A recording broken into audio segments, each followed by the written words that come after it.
सत्य को खोजने वाले आप सभी साधकों को हमारा प्रणाम।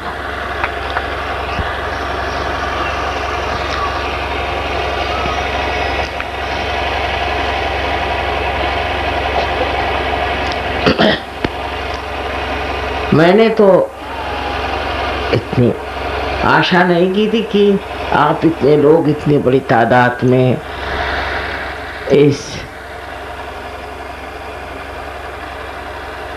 जगह आएंगे और इस कार्य को समझेंगे।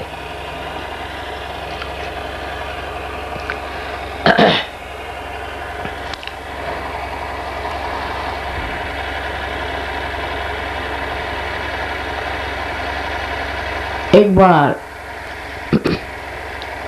एक प्रोग्राम में हम जा रहे थे, ये दौलताबाद उस जगह का नाम, उससे गुजर के एक सामने जाना था। रास्ते में गाड़ी खराब हो गई, वो भी योग ही सहज में ही गाड़ी खराब। सो उतर के देखा कि वहाँ बहुत सी औरतें, 100 से भी अपने बच्चों समेत बहुत से बच्चे, उनसे कई गुना ज्यादा। तो वहाँ एक नल फूटा था, उससे पानी दे रहे थे। ये धूप, बड़े फटे से कपड़े पहने हुए हैं, किसी तरह सर पे चुन्नी लिए हुए। मुझे समझ में नहीं आया कि क्या हो रहा। तो मैंने उनसे पूछा कि आप लोग यहाँ क्या कर रहे हो, यहाँ कैसे आए? तो उन्होंने कहा कि हम सब मुसलमान औरतें हैं और हमारा तलाक हो गया और ये हमारे बच्चे हैं, और जो मेहर थी वो बहुत ही थोड़ी थी, उसमें तो 1 महीना भी चलना मुश्किल था। लेकिन किसी तरह से हमें यहाँ काम मिल गया, तो हम यहाँ गिट्टी फोड़ते और रहते कहाँ हो? तो कहते सामने जो आपने देखे हैं, कुछ टीन थे, कुछ कपड़े थे, टूटा फूटा सा एक कुछ मकान तो नहीं कह सकते, उसी में हम लोग सब रहते हैं। आपने, मैंने कहा वही, पता नहीं क्यों मुझे बहुत रोना आया और एक पत्थर पे बैठकर मैं रोने ही लगी। उस रोने से कुछ फर्क तो नहीं पड़ रहा था, लेकिन मेरे अंदर एक भावना आई कि हमारे देश में इतनी संस्कृति है, इतनी पवित्रता भी है, और औरतें अपने चरित्र को बहुत ऊंची चीज समझती। सब कुछ होते हुए भी हमारे देश में इतनी दुर्दशा क्यों? सो यही ख्याल आया कि जहाँ की माताएं इस प्रकार पीड़ित होंगी, उनके बच्चों का क्या हाल होगा? वो किस तरह से अपने बच्चों को पाल सकते हैं और उनको कौन सी शिक्षा दे सकते हैं? तब मेरे मन में ये विचार आया कि ऐसी एक कम से कम एक संस्था ऐसी बननी चाहिए कि जहां इस तरह की औरतें जिनका कोई सहारा नहीं, जो किसी तरह से जी नहीं है, उनके लिए कुछ न कुछ सहारा बनाना चाहिए। अब इसे काफी साल हो गए, लेकिन सहयोग में भी बहुत मैं व्यस्त रही। और उत्तर प्रदेश तो मेरा ससुराल है, और वहां जो मैंने देखा कि औरतों की कोई इज्जत नहीं, औरतों को कोई मानता नहीं, सब हावी। अगर कोई औरत जबरदस्त है तो वही जी सकती है, जो डोमिनेट कर सकती वही जी सकती है, और जो औरत सीधी सरल है उसको खूब दबाया जाता है हर तरह से, उसका बिल्कुल ख्याल नहीं, वो मरे चाहे जिए। अगर मर गई तो लोग उनको दावतें देंगे कि फिर से शादी कर लो। सब देख के मैं तो हैरान हो गई, क्योंकि महाराष्ट्र में ऐसी हालत नहीं है। और जो एक विधवा हो गई तो विधवा ही बनी रही बेचारी। सो तो मेरे अनुभव की बात थी, तो मैंने कहा कि ऐसी संस्था सबसे पहले उत्तर प्रदेश में बनना चाहिए। और बड़ी आनंद की बात कि उत्तर प्रदेश में ही यह संस्था शुरू हो रही है।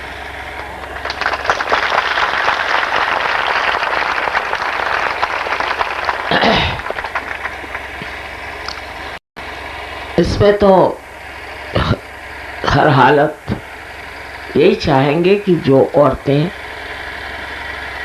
अपने पैर पर खड़ी नहीं है और मुहताज है हर एक चीज के लिए, उनमें ऐसी शिक्षा देनी चाहिए कि वो अपने पैर पर खड़ी हो जाएं और अपने बच्चों का पालन पोषण कर सकें, उनको इज्जत मिले। पर इसी से सब कुछ होने वाला नहीं। ये एक समझ लीजिए बहुत छोटे पैमाने की बात, लेकिन तभी होगा जब यहाँ के समाज में स्त्री का स्थान बनेगा। यहाँ के पुरुष इस बात को समझेंगे कि उनका अपने घर की औरतों के तरफ, बच्चियों के तरफ क्या कर्तव्य और क्या उन्हें करना चाहिए। उनका जीवन बहुत एकांगी है, उसको बदलना चाहिए, और उनको अपनी फैमिली, अपने बाल बच्चे, अपनी पत्नी, माँ, सबको बहुत प्यार से देखना चाहिए और समझना चाहिए। अगर यहाँ आप सब इतने लोग हैं, सब पुरुषों ने अगर कसम ले ली कि हम औरतों की इज्जत करेंगे, और कोई विधवा हो जाता है, आदमी तो कभी होता ही नहीं विधवा, लेकिन अगर कोई औरत विधवा हो जाए तो उसकी दुर्दशा इतनी बेचारी की दुर्दशा कर देते हैं। औरतें ही खुद उनको कहती हैं, औरतें ही उनसे कहती हैं कि ये तो तुम्हारा दुर्भाग्य है, तुम्हारी कुछ है, और यहाँ तक कि तुमने अपने पति को खा लिया, ऐसा भी कहती हैं। ये तो मैंने अपने कान से सुना। इसीलिए पहले शायद औरतें घबराहट से सती हो जाती होंगी, और अगर कोई युवती विधवा हो जाए, देखने में अगर वो सुंदर हो, तो बस फिर तो उसकी कोई भी खैर नहीं। तो पहले तो विचार मैंने कहा कि सहयोग में अगर कोई ऐसी विधवा आए तो उसका विवाह जरूर करा देना चाहिए। पर अपने देश में कौन करेगा, और करेगा भी तो उसको 17 बातें सुनाएगा, पुरुष होना ही वो सोचते हैं, कोई वो विशेष रूप के अधिकारी हैं कि जो चाहे सो करें, लेकिन ये नहीं जानते कि ये नरक की गति है। ये बहुत बुरी बात है, दुष्टता है। दूसरों के साथ दुष्टता करना ही बुरी बात है कि तो अपनी पत्नी है जो कि आपके सारे सुख का साधन है, उसके साथ इस तरह से व्यवहार करें तो अपनी संस्कृति का नहीं है। यहाँ भारतीय संस्कृति का इसमें कोई अधिकार नहीं। उठते कहा जाता है कि यत्र नारिया पूजन्ते तत्र रमन्ते देवता। जहाँ स्त्री पूजनीय हो तभी वहां पर देवता आ सकते हैं। इतना ही नहीं पर स्त्री को भी पूजनीय होना चाहिए। इतने विपत्ति में, इतने तकलीफ में आज हमारी देश की नारी है, उसी वजह से हमारे देश में कभी भी अच्छा साम्राज्य आ नहीं सकता, कुछ अच्छा हो ही नहीं, क्योंकि सारी देवियां, आजकल नवरात्रि भी है, ऐसी बातों से बहुत नाराज है और वो कोई भी आशीर्वाद नहीं देंगे। आप लक्ष्मी से लेकर हर एक देवी कोई भी आपको आशीर्वाद नहीं देंगे अगर आप अपने पत्नी का ख्याल न करें और उसको समान तरीके से न रखें। इसीलिए हमारे देश में इस कदर हर तरह की परेशानियां। मैं तो सोचती हूँ कि अगर ये चीज ठीक हो जाए तो हमारी हर तरह की परेशानियां ठीक हो जाए, क्योंकि साक्षात लक्ष्मी का वरदान इसी से मिलता है। घर की गृह लक्ष्मी को जो लोग नहीं मानते उनको क्या अधिकार है कि लक्ष्मी के आशीर्वाद से वो प्लावित हो। अब इस मामले पर एक और मैंने वीडियो पे देखा था कि उन्होंने विधवाओं को दिखाया था जो वृंदावन में और उधर गोकुल में रहते हैं। वैसे कृष्ण तो सोच रहे होंगे कि पता नहीं ये कहाँ से बिचारियों के साथ जाती रही। वो विधवाएं हैं और उनके बिचारियों की इतनी दुर्दशा है कि सारे दिन में वो गाना गाएं और 1 रुपया उनको मिलता है और उनको हर तरह से वहाँ के लोग इस्तेमाल करते हैं। पर ऐसी मैंने सोचा फिल्म देखने से किसी में जागृति नहीं आई। वहाँ 5 लाख औरतें हैं इस तरह की, किसी के मन में धारणा नहीं आई, इतना पैसा कमा रहे हैं, ये कर रहे हैं, वो कर रहे हैं, कि जा कर के उनका कुछ कल्याण करें, उनके लिए कोई चीज़ बनाएं।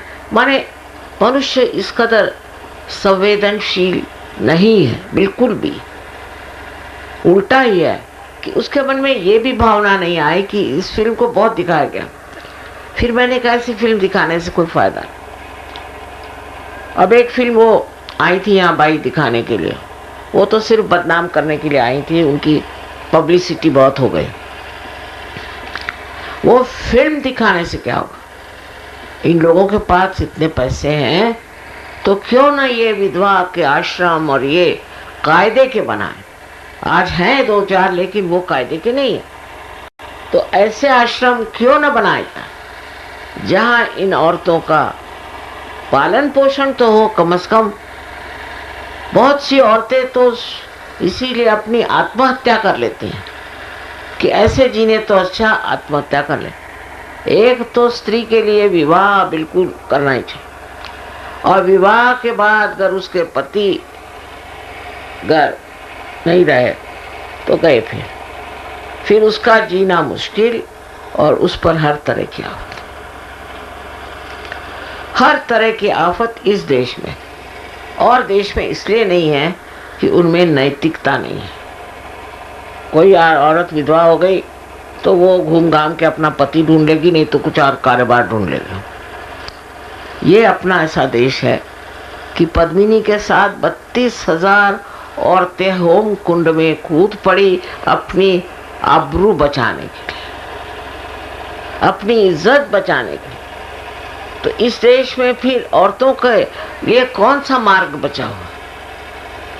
अपने इज्जत से वो रह ही नहीं सकती। उनकी तो इतनी बुरी दशा है कि इससे मैं सोचती हूँ कि किसी को अगर कोई रोग हो जाए तो कम से कम वो किसी अस्पताल में जा सकता है, उसके लिए कोई न कोई व्यवस्था हो सकती। पर ये बताइए कि इस तरह की जो औरतों की पीड़ाएं हैं वो किस तरह से आप कम कर सकते? इतना दुख और कोई सहानुभूति तक नहीं। यहाँ तक कि अगर विधवा स्त्री को आपने देख लिया तो बड़ा आपके लिए अपशकुन हो गया। कोई विधवा स्त्री है तो उसके हाथ का खाना नहीं खाने का। ये अपना समाज ये नहीं जानता कि ये कहीं शास्त्रों में लिखा नहीं। श्री राम ने स्वयं मंदोदरी का विवाह विभीषण से करा दिया था। अनेक उदाहरण है श्री राम ने किया जिनको आप इतना मानते हैं। वो जब विधवा हो गई तो उसका विवाह उन्होंने विभीषण से करा दिया। तो फिर कहेंगे कि हाँ यहाँ तक ठीक है और नहीं तो इससे आगे कहीं नहीं शादी कर सकते। अब आप ही सोचिए कि कर आप कि माँ, बहन, बेटी उनकी दुर्दशा हो रही है तो ऐसे समाज से तो भगवान बचा रहे। बेहतर है कि ऐसा कोई समाज ही ना हो। अगर है तो सबको जीने का, आनंद से रहने का पूर्ण अधिकार है। सो मैं चाहूंगी कि आप में से जो भी लोग हैं जिन्होंने कभी भी अपने घर में या बाहर में औरतों को सताया हो तो उनको बिल्कुल बदल जाना चाहिए और अपने को दोषी समझना चाहिए कि हमने एक अनाथ असहाय औरत को सताया। अपने पत्नी को भी जिसने सताया, अपनी बेटी को सताया, वो सभी बहुत बड़े दोषी हैं और मैं ये नहीं बता सकती कि उनका क्या हाल होगा, क्योंकि अब सत्य की शुरुआत हो रही है और हर एक के लिए जरूरी है कि वो धर्म पथ पे रहे। और धर्म में सबसे बड़ी चीज है प्रेम। और जो अपने पत्नी ही को प्रेम नहीं कर सकता तो वो किसको प्रेम करेगा? अपने बेटी से प्रेम नहीं कर सकता वो किसको प्रेम करेगा? उसका दोष यही है कि वो स्त्री है। अगर दुनिया में स्त्री नहीं होती तो आपकी माँ कहाँ से आती और आप कहाँ से आते? इसके प्रति बहुत तीव्र संवेदना आनी चाहिए। अच्छा, महाराष्ट्र में भी काफी बाल विधवा वगैरह का प्रकार था, इतना नहीं पर तो भी। पर वहां पर ऐसे ऐसे लोग हो गए, जैसे तिलक थे, गोखले थे, रानडे थे, इन्होंने सबने विधवाओं से विवाह किया और उन्होंने वहां पर बहुत चेतना लाई, रिफॉर्म्स किए। वहां पर पूना में जैसे है कि औरतों का एजुकेशन एकदम फ्री है, ग्रेजुएशन तक उनको एक पैसा नहीं देना।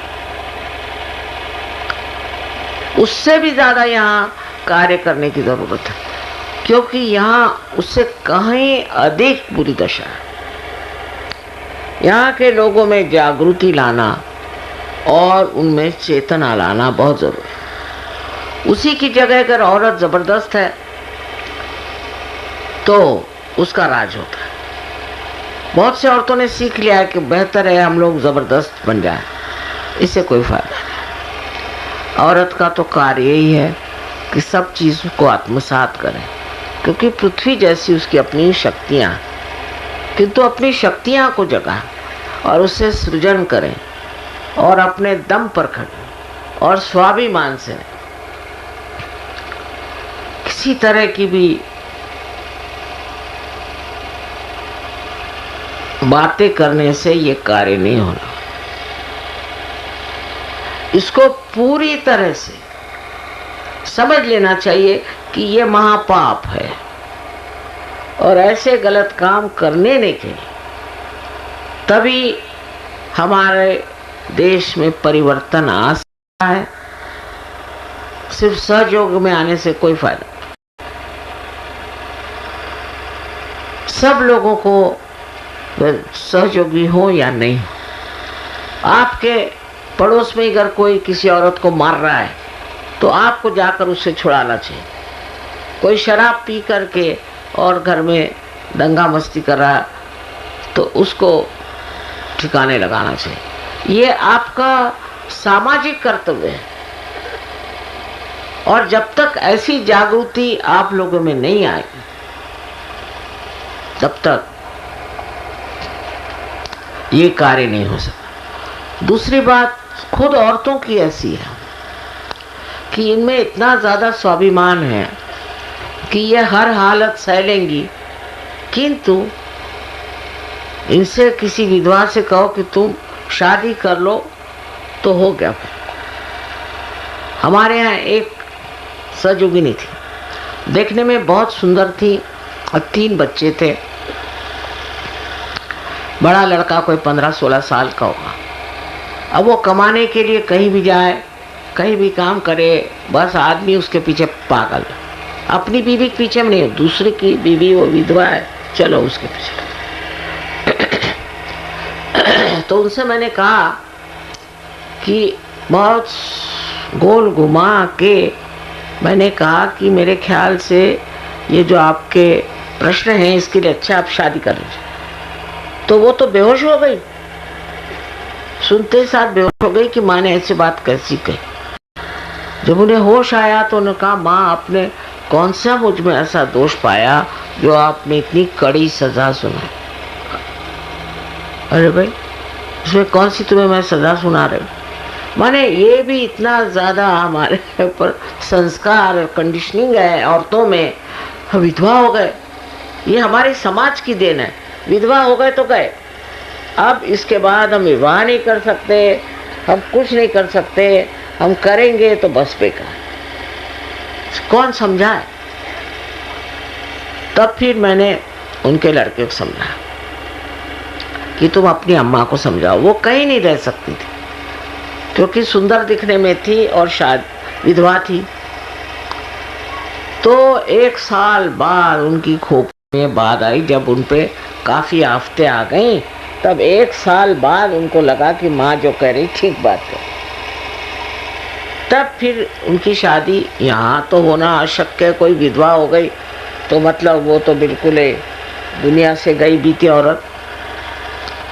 उनकी शादी अमेरिका में करा दी, उससे उनके बच्चे भी पल गए, बड़े हो गए, अपने अपने ठिकाने हो गए। पर वो लोग भीख मांगेंगी पर फिर से शादी नहीं करते। ये भी कोई भगवान ने बताया है, किसी शास्त्र में लिखा है? कहीं भी नहीं है। ये सब यूं ही बनाए हुए हैं औरतों पे आक्रमण करने के तरीके। हम तो वैधव्य को मानते ही नहीं है, मानते ही नहीं। क्योंकि वैधव्य क्या हुआ? जो पति का हक मतलब मर गए, समझ लीजिए, तो मर गए। अब वो वैधव्य बन के उसके माथे पे बन गया, ये कोई जरूरी चीज है? या तो दोनों आदमी साथ ही मरे और नहीं मरे तो औरतों की ये दुर्दशा करो। ऐसे कोई विधि तो है नहीं कि सब साथ मरना चाहिए। अगर ये धर्म होता तो सब साथ ही मरते, पर साथ तो मरते नहीं। अगर इत्तेफाकन औरत बच गई तो वो तो बेचारी गई काम से। इतना दुख औरतों ने उठाया है कि अब आपको उठाने की जरूरत नहीं। फिर वो लड़ाका भी हो सकती है, गुस्सेली भी हो सकती हैं, और घर में बड़ा राज भी करती हैं, सब कुछ होता है, लेकिन वो अच्छी औरत नहीं बन सकती। या तो दुखी, बहुत ही दुखी, परेशान। तो इसलिए ये एक संस्था छोटे ही पैमाने पर बनी गई और इस पर हम कोशिश करेंगे पूरी तरह से कि उन लोगों को ऐसे रास्ते पे लगाएं जिससे वो अपने पैरों पे खड़े हों और स्वाभिमान से जिएं। और कर वो विधवाएं हैं और अभी जवान हैं तो उनकी हम अच्छी जगह शादी करें। आप लोग नहीं करिएगा तो अमेरिका में कर दें, आप लोग बैठे रहिए यहाँ, यही बेहतर है। अपने को बहुत समझते हैं तो बैठे रहिए। ये घमंड आदमी का जाना। मैं हमेशा कहती हूँ कि रिफॉर्म औरतों के करने की जरूरत नहीं, आदमियों का रिफॉर्म करो। ना घमंड किस चीज का आपके सर में? क्या समझते हैं आप अपने को? अभी कोई बता रहा था, आज कल बताने वाले हम, कि कोई अगर आईएएस में आ गया तो वो तो सबसे बड़ा दामाद है। मैं कहा भाई आईएएस में है क्या? कौड़ी न धेला, कुछ कमाई नहीं, कुछ नहीं खास, रोज का रोना मर। मैं जानती हूँ ना, क्योंकि ईमानदार है तो, अगर बेईमान है तो भी आफत, और अगर ईमानदार है तो बिल्कुल ही आफत। लेकिन तो भी औरतें उसमें रहती हैं, अपने 4 लोगों को देखती हैं, संभालती हैं, प्यार करती हैं। पर मेरी समझ में नहीं आया कि ये खोपड़ी में कैसे आया आदमियों के कि वो अगर आईएएस में हो गए तो कोई बड़े अफलातून हो गए। कोई भी बात खोपड़ी में घुस जाती है इंसान के, खासकर हिंदुस्तान में, तो वो वाकई में बलून के जैसे उड़ने लग जाता है। फिर चाहे किसी लात मारे, किसी को थप्पड़ मारे, किसी को डंडा मारे, चाहे कुछ करे, उसको लगता नहीं कि ये हम क्या कर रहे हैं। और ऐसे तो वेजिटेरियन बनेंगे। जैन लोग कहते हैं कि मच्छर को मत मारो, खटमल को मत मारो, जो खून पीते रहते हैं हमेशा, उनको मत मारो, पर अपनी बीवी को मार सकते हो आसान, क्योंकि आपकी बीवी है, आप वो इसीलिए तो आई है कि मार खाए। अगर मार नहीं खा सकती तो बीवी क्या? ये जो हमारी दशा है और हम इतने निम्न स्तर पे उतरे हैं, उसकी भी वजह यह है कि हमारे अंदर के जो मूल्य है खत्म होगा। पहले हमारे यहाँ कहते थे कि जो भड़बूंजे होते हैं वही अपनी बीवी को मारते हैं। मैंने तो यहाँ सभी मारते हैं, तो ऐसी कोई बात नहीं, कोई इस मामले में किसी शर्म नहीं, हया नहीं। हाँ, के मामले में बहुत शर्म हया, पर इस मामले में किसी शर्म हया नहीं। बीवी को सबके सामने डांट देंगे, कोई उनको उसमें हर्ष नहीं कि भाई हमने क्यों डांटा या क्यों ऐसे डांटना है। एक तो पहले ही से शिक्षा नहीं है, घर में यही सिखाया जाता है क्या, इस तरह से आप व्यवहार करें।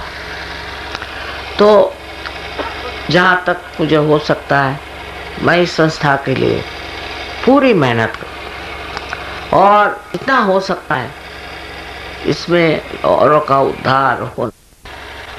नाम क्या हो रहा है वो कोई नहीं देखता, बच्चे खराब हो रहे हैं,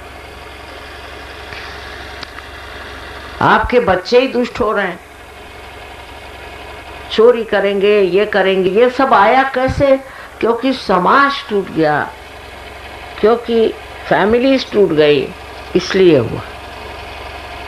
तो अपने कुटुंब जो है बहुत महत्वपूर्ण चीज। एक एक कुटुंब से ही समाज बनता है और समाज से ही देश बनता है। देश की बातें करते हैं और कुटुंब तो खत्म हो रहा है। अपने कुटुंब को इज्जत से रहना, स्वाभिमान से रहना, देशभक्ति से रहना, तभी हो सकता है कि घर की औरत ठीक हो, उसकी इज्जत हो, उसको समझने की कोशिश करें। हमारे महाराष्ट्र में भी एक दो ऐसी समाज व्यवस्था है जहाँ इधर के जैसा ही मामला बहुओं के साथ किया जाता, पर वो भी बदल जाएगा और ये भी बदल जाएगा। इसको बदलना ही पड़ेगा। अगर बदलेंगे नहीं तो इनके ही बच्चे उठ के इन्हीं आदमियों को मारेंगे। बीवी को तो मारने की बात बाद में होगी, पहले इनको मारेंगे, तब सबकी खोपड़ी ठीक आएगी। इतना अहंकार मानव में है, मनुष्य में है। आखिर किस चीज का इतना अहंकार है? कौन सी ऐसी चीज तुमने पाई है जिसका तुम अहंकार कर? अब इस संस्था को चाहिए कि सब लोग पूरी तरह से मदद करें, ये नहीं कि सिर्फ पैसा दे दे, पर इसको पन पाने में। अब सबसे बड़ा तो प्रश्न ये है कि हमें ऐसी औरतों को खोजना है, उनको खोज कर निकालना है। अब हमें क्या पता कि कहाँ की औरतें हैं क्या, अब हम तो यहाँ रहते भी नहीं। तो इस तरह की औरतें आपको अगर मालूम है जो पीड़ित हैं, दुखित हैं और जिनका कोई सहारा नहीं, और जो विधवा पर बहुत कुछ सह रही है, ऐसी सब औरतों को आपको इस संस्था में लाना चाहिए। अभी तो ये कह रहे हैं 100 औरतों का इंतजाम है, 100 से क्या होगा, पर उसके बाद उनसे बातचीत करके, उनको समझा बुझा करके, जो लोग अंदर आएंगी वो तो आएंगी, लेकिन जो लोग बाहर रहेंगे उनको भी समझाया जा सकता है, उनके पति को भी समझाया जा सकता है, उनके घर वालों को भी समझाया। अपना ही देश ऐसा है जहां अब भी कुटुंब व्यवस्था चल रही है, बाकी कहीं नहीं। उसका उत्तरदायित्व औरतों को है, आदमियों को नहीं। ये भारतीय नारी की विशेषता है जिसने इस देश को रोक रखा है, नहीं तो कब के चले जाते। इसलिए अब आप समझ लीजिए कि अगर आपने अतिशयता करी तो यही औरतें जो हैं क्रांति कर देंगे आपके अंदर। वो ठीक नहीं, वो प्रेम का हनन है, वो अच्छी बात नहीं। अच्छी बात यह है कि समझदारी रखें और अपने स्त्री की, अपने बेटियों की हिफाजत करें, उनको देखें, संभालें और उनको प्यार दें। उनको ये पता होना चाहिए कि आप उन्हें प्यार करते पूरी समय। उसमें कोई ऐसी बात नहीं कि वो आपके खोपड़ी पे बैठ जाए। एकाध होती है, लेकिन आदमी अगर कमज़ोर नहीं है, औरत कभी उसके खोपड़ी पे नहीं बैठ सकती। पर वो इतनी दबी हुई भी नहीं रहना चाहिए कि जिससे बच्चे भी नहीं पनप रहे हैं, जिसमें कुछ फूल ही नहीं खिल सकते। बच्चे तो माँ को मानते ही नहीं, माँ के पैर भी इस तरह से छुएंगे जैसे कि पता नहीं कोई ईंटा या पत्थर बीच में पड़ा हो, और बाप को फुर्सत नहीं, तो बच्चे तो बिगड़ ही जाएंगे। और उससे जो जो आज दशाएं हुई हैं, जो जो आप पढ़ते हैं, पेपरों में देखते हैं, इसका कारण ही यह है कि हमारी कुटुंब व्यवस्था ठीक नहीं है।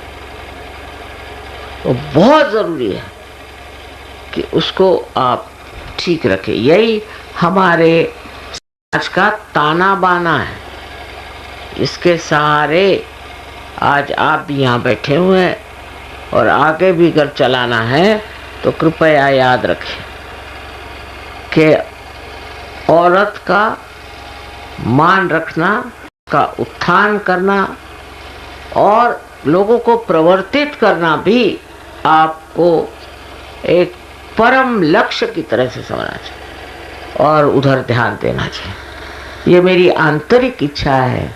ऐसे तो आपको सबको मैं हमेशा कहती हूँ कि अनंत आशीर्वाद, किंतु उस आशीर्वाद में सबको अपने साथ समेटे। हमें तो लोगों को जोड़ना है। जब एक कुटुंबी को नहीं आप जोड़ सकते तो आप किसको जोड़ें? सबको चाहिए कि प्रेम से आपस में रहें। अब आप सहयोगी हो गए और ये बड़ी भारी बात आपने प्राप्त करी, ये ज्ञान मार्ग है। इसमें आपको पता है प्रेम क्या चीज़ है और किस तरह से आदान प्रदान करना चाहिए, आपस में किस तरह से समझना चाहिए। इस चीज़ से आप हैरान होइएगा कि सारा समाज एकदम बदल जाएगा। अपने को परदेशियों जैसे नहीं होना, बिल्कुल भी नहीं। वहाँ तो कचेरी करेंगी औरतें। अमेरिका तो औरतें 7-7 8-8 शादियाँ करती और रईस हो जाती, पति सब गरीब हो जाते हैं। ये हम लोग नहीं चाहते। चाहते कि आपसी प्रेम हो, बच्चे अच्छे से हों, और आप देखिए कि बड़ा इसका लाभ होगा, बहुत लाभ होगा। इतना लाभ होगा ऐसे समाज का और ऐसे देश का। इसमें ये आपसी झगड़े करना, कचेरी करना कोई जरूरत नहीं। अगर ये सबके अच्छे के लिए है तो यही क्यों नहीं करते? इस तरह से समझदारी आनी चाहिए, समझदारी में बढ़ना चाहिए। यहाँ तो मैं देख रही हूँ बहुत से सहयोगी बैठे हुए हैं, तो उनके लिए एक नई बात अब बता रही हूँ कि आप सहयोगी हैं तो सब लोगों को वो समझ लेना चाहिए कि ये सहयोगी हैं। उसी प्रकार सहयोगी समझ लेना चाहिए कि जो सहयोगी हैं वो तो है, नहीं है तो नहीं है। सबको समेटना आना चाहिए। इसी सहयोग के लोगों के स्वभाव से ही आप दुनिया को जीत सकते हैं। जो बात मैंने कही है